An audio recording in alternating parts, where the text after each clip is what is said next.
The Indiana Hoosiers just got a double dose of good news. Let's talk about it. My name's Aaron with my buddy Paul. We are the Big Ten guys on the daily, pushing out Big Ten content to people just like you who can't get enough Big Ten news, rumors, insights, analysis, whatever the heck it is. Don't miss out. Hit that subscribe button, notification bell, and hit the like button. For goodness sakes, week one college football is upon us.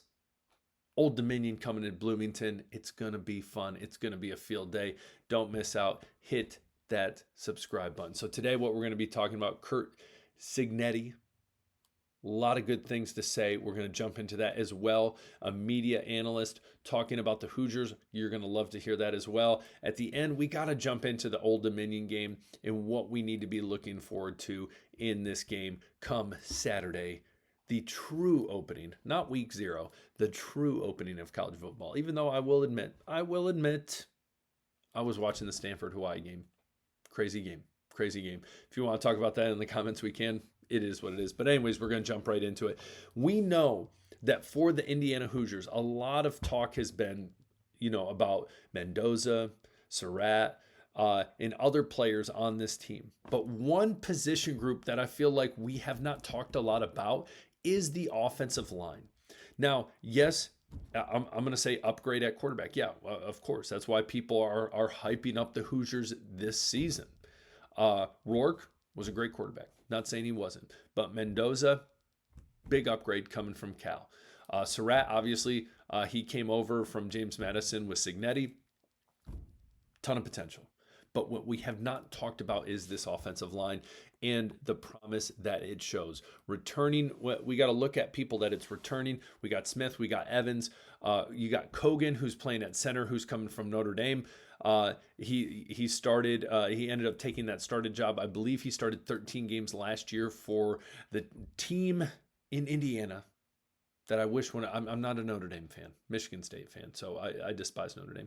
But they made the national championship. He started a significant amount of that season as well as sometime in 2023 before he lost his starting job. But that's beside the point. Has experience, a good ad by the Hoosiers as well. We look at Lynch, also started last year. And then you look at Mike Alski. Mike Alski coming from Ohio State. He's only started technically one game, and that was against Nebraska. But regardless, he was recruited by Ohio State. Come on over to Bloomington, and come prove yourself. Come join in the fun of Indiana football.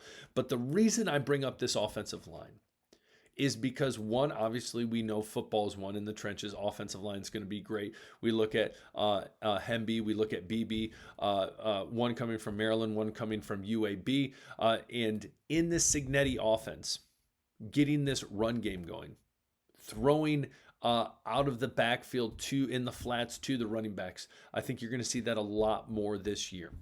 And Cignetti specifically talked about the offensive line. The reason I bring this all up, talks about the offensive line, and right here how it is one of the best position groups and one of the strengths for the Hoosiers. Again, if you're going to be a great football team, it starts in the trenches. We look over all the starters that are returning, all the transfer that are coming in, not only on the offensive line but also in the run attack.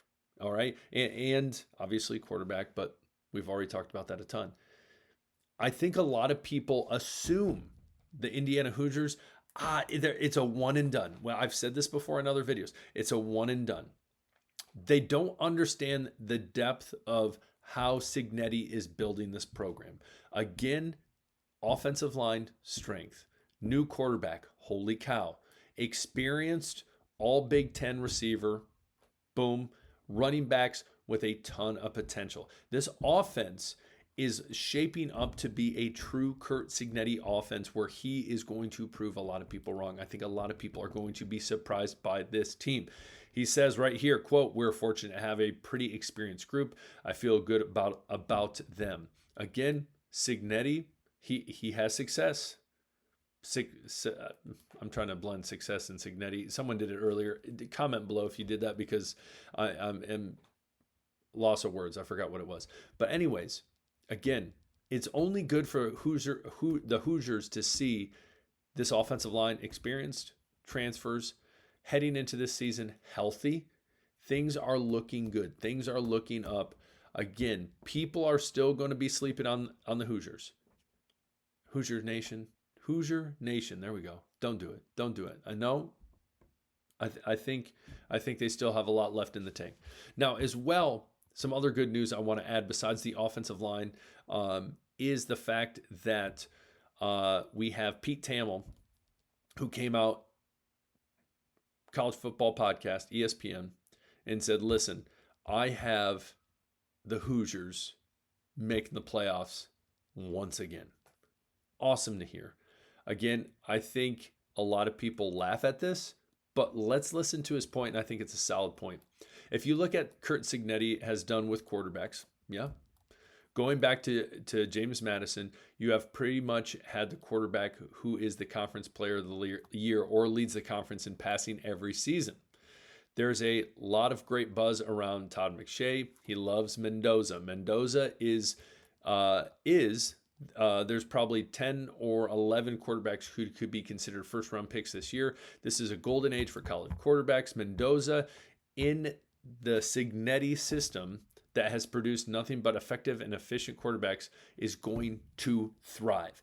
Back to what we were talking about earlier. Great offensive line, a strength for this team. Bring in a quarterback with a ton of potential, with a great wide receiver, with 2 running backs that work and fit well in a Cignetti system. This offense is about to take off. And they're going to prove that again against Old Dominion. Now we look right here. I just want to throw this out because anyone who watches this channel know my buddy and I, Paul, love bets. We love odds. Right now, the spread 23.5 points, over under 54.5. Again, I think the Hoosiers have a potential to absolutely smash the over. I would smash the over. I feel very good about the over. Again, you look at the offense, you look at the pieces, you look at Old Dominion, not high on them. Spread, okay, sure, about 24 points. Money line minus 2,800 for the Hoosiers. Again, that's a lot of money if you want to just win $100. But again, I think this is realistic. I'm an over guy. I love taking the over. Over, it seems just a lot more exciting. You score a lot of points, baby. So the Indiana Hoosiers, I think they're going to come out. They're going to mean business, especially after Curt Cignetti came out and was ripping on the SEC, their scheduling, and basically saying, listen, we have 9 tough conference games. Now, since then, those conferences have switched. Interesting. Wonder why. They've switched to more of a Big Ten schedule look where they play 3 non-conference, 9 conference games. So that's going to be interesting to see down the road. But you look at this team, and I think he's going to come out and he is literally going to kick the door off the hinges, and he's going to show Indiana's here. We mean business, especially after the comments he made at Big Ten Media Day, again, about their schedule. He wants to say, hey, we're coming in and we don't care what people say, and we're going to prove everyone wrong. So again, Hoosier Nation, don't be sleep. I know you're not. I know you're laughing at me saying, why is this guy, this Michigan State fan, telling me this? Listen, I'm not sleeping on him. Listen, October 18th, when they play Michigan State, and that is in Bloomington. Shoot, if you want to give me tickets, I will come down. I'm sure my buddy Paul will come down. We'll come watch. And I fully expect the Hoosiers to take down the Spartans. Because again, I'm hoping, I'm praying that the Spartans can get past or get to at least 6 wins, so we can be bowling for the first time in forever. But that's beside the point. Indiana's going to be good, and I think a lot of people are going to underestimate them. What says you, Hoosier Nation? Comment below. Love to hear from you. Hit that subscribe button on your way out. We'll talk later. Peace.